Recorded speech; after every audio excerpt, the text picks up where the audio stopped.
On day 2 of our weaving project, we are ready to start weaving with our yarn and needle. So we are going to practice 3 different ways to put our needle onto the yarn. The first one, many of you have tried this, is just to put the eye of the needle, that's the hole, through the tail of the yarn.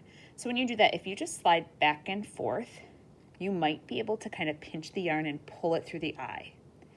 That doesn't always work. Sometimes the yarn frays and falls apart at the end. So the second way I'm going to show you is to actually make a loop at the end of your yarn. And if you take that loop and kind of twist it to make it really skinny, you can do the same thing by sliding your needle back and forth to pull it through the eye of the needle. That might help you so that your yarn does not fray.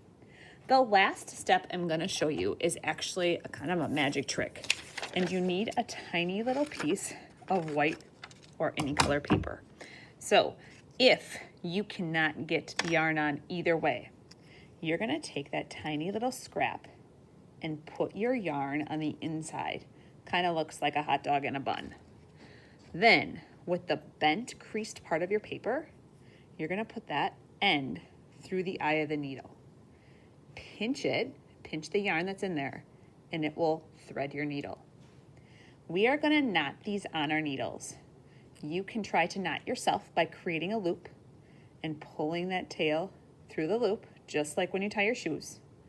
And I'm going to do that again, making a loop, tail goes through and pull. I just made a nice double knot so that my yarn stays on my needle.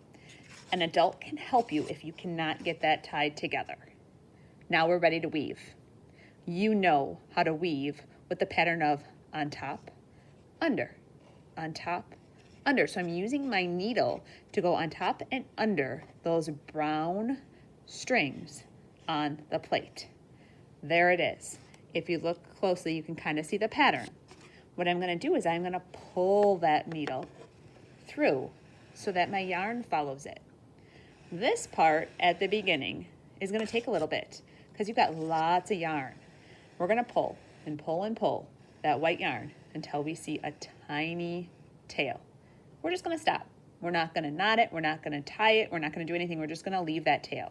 I'm ready for my next row of weaving. My white yarn is on top of the brown.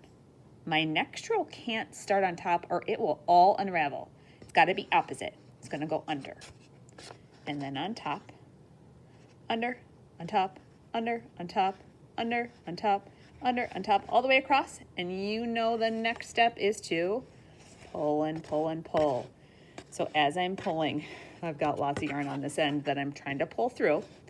I want to pull until I don't have a loop on that other end. There it is. And as a good weaver, we're going to just kind of straighten those rows out, make them really nice.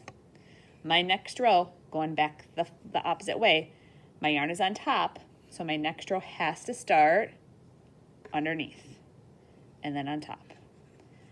I'm going to keep going until I am out of white yarn or out of time in the art room today.